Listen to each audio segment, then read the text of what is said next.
Adik-adik yang dikasihi Tuhan, kita bertemu kembali dalam ibadah melalui video pada hari ini. Adik-adik, apa kabar semuanya? Pasti semuanya dalam keadaan sehat-sehat ya? Salam damai sejahtera untuk adik-adik sekalian. Shalom. Mari kita mempersiapkan hati kita untuk beribadah kepada Tuhan dengan menyiapkan Alkitab, duduk tenang di hadapan Tuhan, dan pusatkan hati, pikiran kita untuk beribadah. Mari kita awali ibadah kita dengan foto. Kita berhimpun dan bersekutu di sini, di dalam nama Allah Bapa, di dalam nama anaknya Yesus Kristus, di dalam rohnya Roh Kudus. Amin. Adik-adik, apapun keadaan kita, bagaimanapun kondisi kita, mari kita tetap berjalan bersama Yesus, karena berjalan bersama Yesus ada damai dan sukacita yang kita rasakan. Mari kita memuji Tuhan dengan menyanyikan pujian Jalan serta Yesus.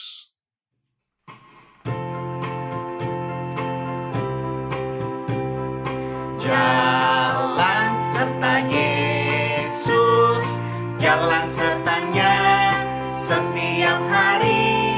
Jalan serta Yesus selamanya.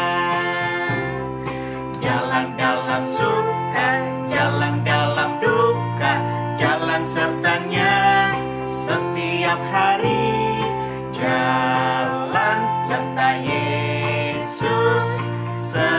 Yesus selamanya. Jalan serta Yesus, jalan sertanya setiap hari. Jalan serta Yesus selamanya. Serta Yesus selamanya. Serta Yesus selamanya.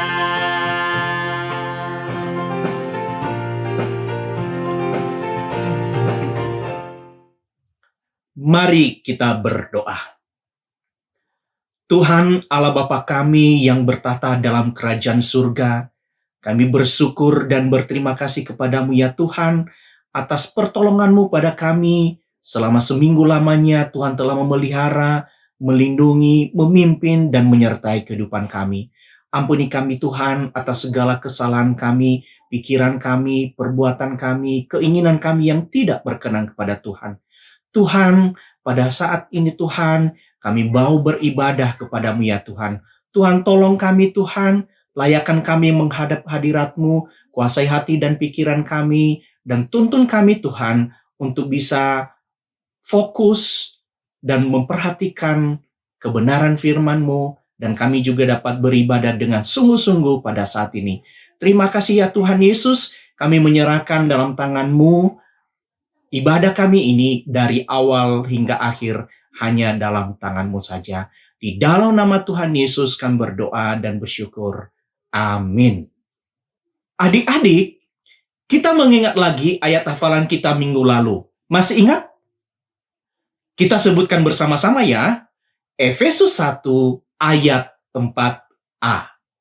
Sebab di dalam Dia Allah telah memilih kita sebelum dunia dijadikan. Sekali lagi, Efesus 1 ayat 4a. Sebab di dalam Dia Allah telah memilih kita sebelum dunia dijadikan.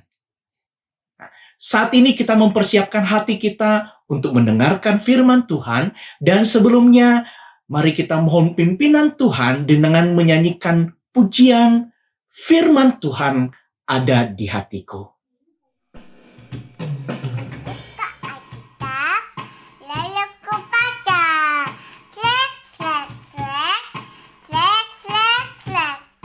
Firman Tuhan ada di hatiku, ada di langkahku, ada di hidupku, dan terus bertumbuh sirami jiwaku. Berbuah, berbuah, berbuah, berbuah, berbuah.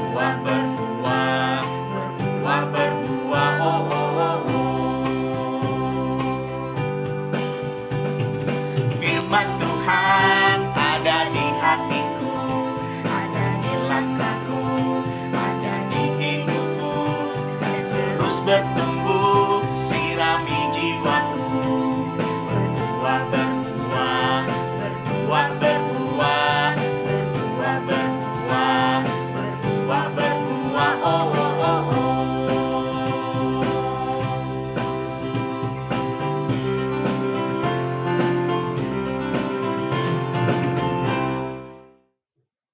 Kita tenangkan hati kita di hadapan Tuhan.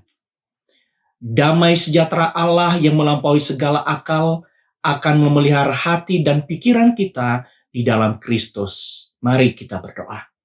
Tuhan Yesus, saat ini Tuhan, kami anak-anak-Mu datang di hadapan-Mu Tuhan. Kami rindu untuk mendengarkan dan merenungkan sebagian daripada firman-Mu Tuhan. Tuhan, ajar kami untuk melalui firman-Mu ini dan jadikan firman-Mu ini menjadi suluh dan terang dalam kehidupan kami.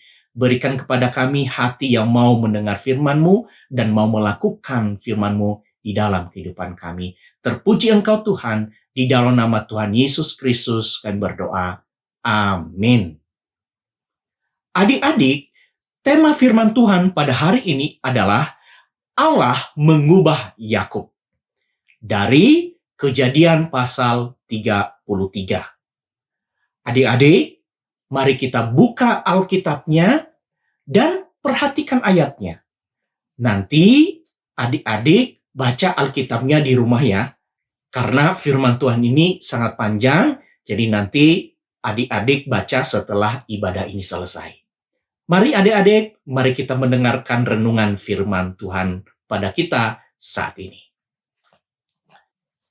Adik-adik, di sebuah istana ada sebuah guci yang sangat indah, cantik, dan dikagumi oleh semua orang. Semua orang sangat mengagumi keindahan guci tersebut dan ingin segera memilikinya. Tiba-tiba, guci ini berkata, "Saya dulu kotor. Hanya tanah liat yang kotor, tidak berguna, dan diinjak-injak orang. Waktu itu aku dipukul-pukul pada papan kayu agar kerikil dan kotoran yang di dalam tubuhku bisa keluar. Kalian tahu bagaimana rasanya sakit dipukul-pukul? Setelah itu, pria yang mengambilku menaruh aku di atas meja yang bisa berputar-putar. Aku pusing. Aku menangis karena tidak tahan. Akan tetapi, pria itu seolah-olah tidak mendengar tangisanku dan hanya tersenyum. Tahukah kalian, sesudah itu aku masih disiksa dengan dibakar di atas bara api yang sangat panas. Aku berteriak-teriak. Tiba-tiba tubuhku yang tadi lunak menjadi keras. Setelah dipanggang sangat lama, akhirnya aku dikeluarkan. Ternyata siksaan belum berakhir. Pria itu menyiram tubuhku dengan cairan-cairan cat. Rasanya perih sekali, seperti luka yang disiram air panas. Aku memohon agar penderitaanku berakhir. Tetapi pria itu mengatakan, "Kau akan tahu manfaatnya kelak." Setelah itu, tubuhku kembali dibakar, dikeluarkan dari panggangan, dan disiram cat lain. Berhari-hari aku harus merasakan sakit. Tetapi lama-kelamaan sakit itu hilang. Pria yang membuatku selalu mengelapku dengan kain sutra. Beberapa hari setelahnya, pasukan kerajaan membeliku dengan harga yang sangat mahal. Aku kaget. Mengapa mereka membayarku dengan uang sebanyak itu? Terlebih lagi, saat tiba di istana, aku diletakkan di tempat yang sangat bagus. Pada saat itu, barulah aku tahu bahwa bentukku telah berubah. Aku bukan lagi tanah liat yang lembek, yang kotor, yang tidak berguna. Aku telah berubah menjadi guci yang sangat cantik, meskipun harus melalui berbagai tahap yang menyiksa. Aku menyukai bentukku yang sekarang. Tetapi sayang sekali, aku tidak pernah bertemu lagi dengan pria yang membentukku menjadi seperti ini. Seperti pembuatan guci inilah merupakan gambaran dari perjalanan kehidupan Yakub yang diubahkan oleh Allah melalui perjalanan hidupnya. Yakub melarikan diri dari rumah ayah ibunya dan pergi ke rumah pamannya Laban karena Esau berencana membunuhnya. Di perjalanan, Yakub merasa kesepian, ketakutan. Pada malam pertama dia meninggalkan rumah dan tidur di padang yang dingin dan kering. Saat Yakub sedang tidur, Allah mendatangi dia dalam mimpi. Dalam mimpi tersebut, melihat tangga yang ujungnya sampai ke langit. Dan para malaikat kelihatan naik turun dari tangga tersebut. Dan ada Allah yang ada di atasnya. Allah berkata kepada Yakub, "Akulah Tuhan Allah Abraham, nenekmu, dan Allah Ishak. Tanah tempat engkau berbaring ini akan kuberikan kepadamu dan kepada keturunanmu." Allah juga berkata kepada Yakub bahwa ia juga memiliki banyak sekali keturunan dan semua bangsa yang ada di bumi akan diberkati melalui mereka. Janji ini pertama sekali Allah janjikan kepada Abraham. Allah berjanji kepada Yakub bahwa Allah menyertai Yakub, melindunginya kemanapun ia pergi, dan akan membawa Yakub kembali ke negeri ini. Janji ini berlaku untuk setiap kita yang percaya bahwa Allah tidak pernah meninggalkan kita. Ketika Yakub bangun dari tidurnya, ia menyadari bahwa Allah berbicara kepadanya. Yakub sangat takut sekali. Ia ketakutan karena ia telah berdosa kepada Allah dan saudaranya, dan Allah mengetahui semuanya itu karena Allah mengetahui segala sesuatu. Keesokan harinya, Yakub berjanji kepada Allah, katanya, "Jika Allah benar-benar memelihara saya, memberikan segala sesuatu yang kubutuhkan, serta membawaku kembali ke tanah perjanjian, aku akan percaya kepada Allah dan Dia akan menjadi Allahku." Dari janji tersebut, kita dapat melihat bahwa Yakub belum sepenuhnya percaya kepada Allah. Dia meminta bukti dari penyertaan Allah. Dia masih baru belajar mempercayai Allah dan belum sungguh-sungguh belajar untuk percaya dan taat kepada Allah. Hal ini berbeda dengan Abraham saat Allah menjanjikan hal yang sama. Abraham tidak membutuhkan bukti. Dia percaya dan taat kepada Allah. Itu karena Abraham memiliki iman yang teguh kepada Allah. Setelah tiba di rumah pamannya, Yakub membantu Laban menjaga domba-dombanya. Laban menanyakan upah yang harus dibayarkan kepada Yakub. Yakub telah jatuh cinta kepada anak bungsu Laban, yaitu Rahel. Sehingga ia berkata kepada Laban, "Aku akan bekerja untukmu selama 7 tahun. Jika engkau memberikan Rahel menjadi istriku." Laban setuju. Dan dalam 7 tahun kemudian mereka merayakan pernikahan yang besar. Tetapi setelah acara pernikahan, Yakub sangat terkejut karena yang ia nikahi bukan Rahel, tetapi kakaknya Lea. Yakub sangat marah kepada Laban dan berkata,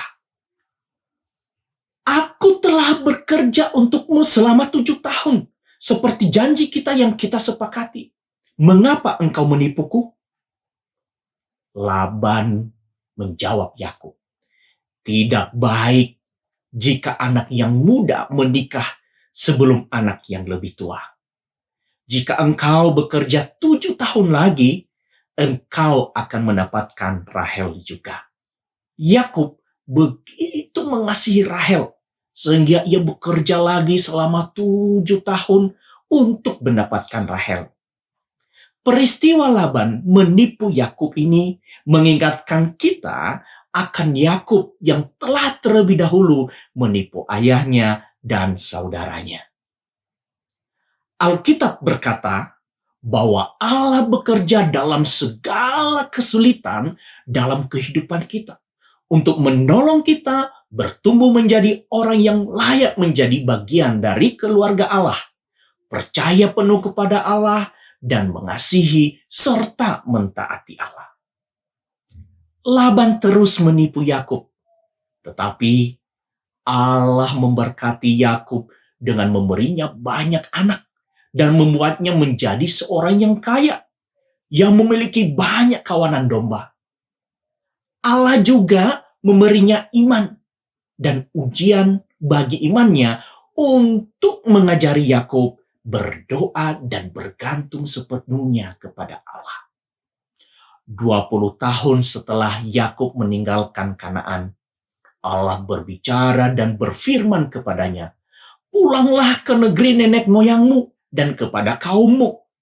Aku akan menyertai engkau." Saat ini, Yakub percaya dan taat kepada Allah. Pindah itu gak mudah adik-adik. Kenapa? Karena pada saat itu, kalau pindah, harus berjalan kaki bersama dengan keluarga, dengan para pelayannya, ya, beserta dengan seluruh hewan ternak, dan sering bermalam di dalam perjalanan. Perjalanan yang berhari-hari itu sulit dan lama, dan bahkan akan bertemu dengan kakaknya Esau yang sebelumnya berencana untuk membunuhnya. Tetapi Yakub percaya kepada Allah untuk memimpinnya pulang dengan selamat. Ketika Yakub, keluarganya, dan pelayan-pelayannya tiba di dekat Kanaan, Yakub mendengar kabar bahwa kakaknya Esau sedang dalam perjalanan untuk menemui Yakub dengan membawa 400 orang. Yakub sangat ketakutan. Dia takut Esau datang untuk membunuhnya. Lalu, apa yang dilakukan oleh Yakub? Yakub datang kepada Tuhan. Yakub berdoa kepada Allah untuk menolongnya. Lalu, ia mengirimkan beberapa pelayannya terlebih dahulu dengan membawa hadiah domba, kambing, unta, dan keledai untuk Esau. Sehingga dia berharap saudaranya itu tahu bahwa ia ingin berdamai dan memperbaiki kesalahannya. Malam harinya, Yakub berdoa seorang diri. Ada satu sosok yang datang dari Allah, bergulat dengannya sepanjang malam. Pada pagi harinya, orang itu memberkati Yakub dan berkata bahwa namanya bukan lagi Yakub, tetapi Israel. Setelah orang itu pergi, Yakub menyadari bahwa ia telah melihat muka Allah dengan muka. Saat Yakub dan keluarganya berjalan menuju Kanaan, mereka melihat Esau datang bersama 400 orang. Yakub mendahului istri dan anak-anaknya sujud di hadapan Esau seraya ia mendekatinya. Tetapi Esau berlari ke arah Yakub dan memeluknya. Mereka berdua menangis sebab mereka bahagia dapat bertemu satu dengan yang lain. Yakub kembali ke Kanaan sebagai seorang yang diubahkan oleh Allah.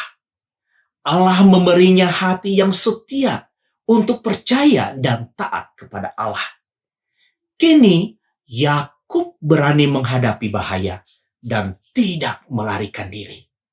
Dia menjadi orang yang penyayang dan penuh kasih. Dia menjadi seorang yang murah hati dan tidak egois. Dia rendah hati di hadapan Allah dan tidak sombong. Dia terus bertumbuh hari demi hari menjadi orang yang baik hati sesuai dengan kehendak Allah. Inilah rencana Allah bagi semua anak-anaknya yang percaya kepadanya.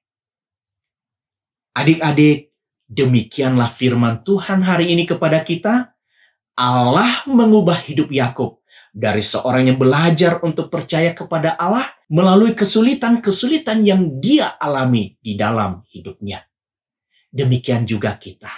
Setiap kita orang yang percaya kepada Allah, saat kita mengalami kesulitan, kita tidak perlu takut, kita tidak perlu khawatir. Kita datang kepada Allah, sujud di hadapan Tuhan, memohon pertolongan Tuhan, memohon penyertaan Tuhan. Maka percayalah, Tuhan akan menolong kita, Tuhan akan menyertai kita, dan Tuhan akan memampukan kita untuk melewati berbagai kesulitan hidup yang kita hadapi. Ayat hafalan hari ini diambil dari 1 Yohanes pasal 4 ayat 10a. Bunyinya demikian. Inilah kasih itu, bukan kita yang telah mengasihi Allah, tetapi Allah yang telah mengasihi kita. Sekali lagi ya. 1 Yohanes pasal 4 ayat 10a. Inilah kasih itu, bukan kita yang telah mengasihi Allah, tetapi Allah yang telah mengasihi kita. Kita mengakhiri ibadah kita pada hari ini dengan bernyanyi sebuah lagu dengan judul Dalam Suka Duka Ku Kan Tetap Tersenyum.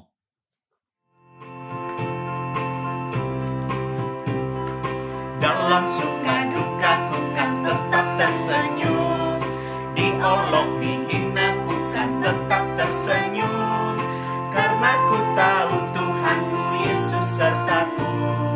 Apapun terjadi ku kan tetap tersenyum. Kekayaan kemewahan boleh kau ambil, kekuatan kedudukan boleh kau ambil, asalkan jangan kau ambil Yesus Tuhanku. Apapun terjadi ku kan tetap tersenyum.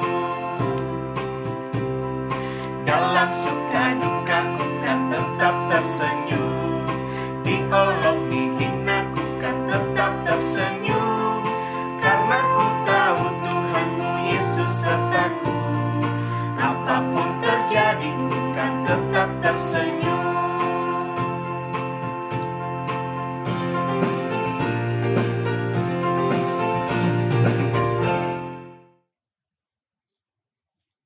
Mari kita berdoa. Tuhan Yesus yang baik, kami bersyukur dan berterima kasih kepadamu ya Tuhan, atas ibadah yang boleh kami ikuti pada saat ini. Dan juga kami bersyukur untuk firman-Mu yang Tuhan sampaikan kepada kami. Bagaimana Allah memproses seorang Yakub menjadi orang yang percaya kepada Tuhan. Terima kasih Tuhan Yesus. Tuhan tolong kami juga Tuhan untuk tetap memiliki iman yang teguh di hadapan Tuhan, percaya dan taat kepada Tuhan. Tolong kami Tuhan untuk bisa menaati firman-Mu, bimbing kami untuk bisa menjalaninya. Kehidupan kami hari lepas hari sesuai dengan kebenaran firman-Mu Tuhan. Terima kasih Tuhan. Kami berdoa Tuhan untuk pandemi COVID-19 yang masih ada saat ini. Tuhan tolong Tuhan, berkati kami, mampukan kami, negara kami ini bisa melewati pergumulan ini Tuhan. Bisa menghadapi pandemi COVID-19 ini, sehingga pandemi COVID ini bisa segera teratasi Tuhan. Segala kesulitan hidup yang kami hadapi di masa-masa pandemi ini, Tuhan tolong bukakan jalan. Kasihani kami Tuhan. Anak-anak juga berkati Tuhan dalam pelajaran jarak jauh yang mereka ikuti. Berikan hikmat kepada mereka, agar mereka juga bisa mengerti setiap pelajaran yang diajarkan. Berkati orang tua mereka di dalam pekerjaan, di dalam usaha-usaha mereka. Terima kasih ya Tuhan, dan kami percaya Tuhan, bahwa Tuhan telah menyediakan yang terbaik dan memberikan yang terbaik dalam kehidupan kami. Terima kasih ya Tuhan Yesus. Terpuji Engkau Bapa. Hanya di dalam nama Tuhan Yesus Kristus kami berdoa yang telah mengajar kami berdoa demikian. Bapa kami yang di surga, dikuduskanlah namamu, datanglah kerajaanmu, jadilah kehendak-Mu di bumi seperti di surga. Berilah kami pada hari ini makanan kami yang secukupnya, dan ampunilah kami akan kesalahan kami seperti kami juga mengampuni orang yang bersalah kepada kami.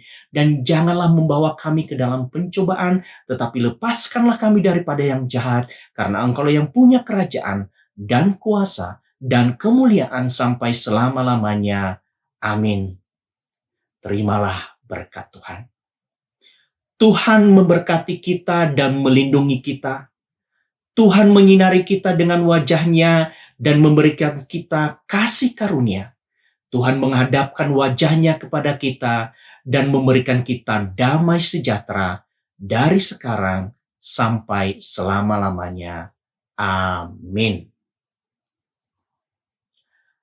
Ibadah kita sudah selesai. Selamat hari Minggu. Tuhan Yesus memberkati. Shalom.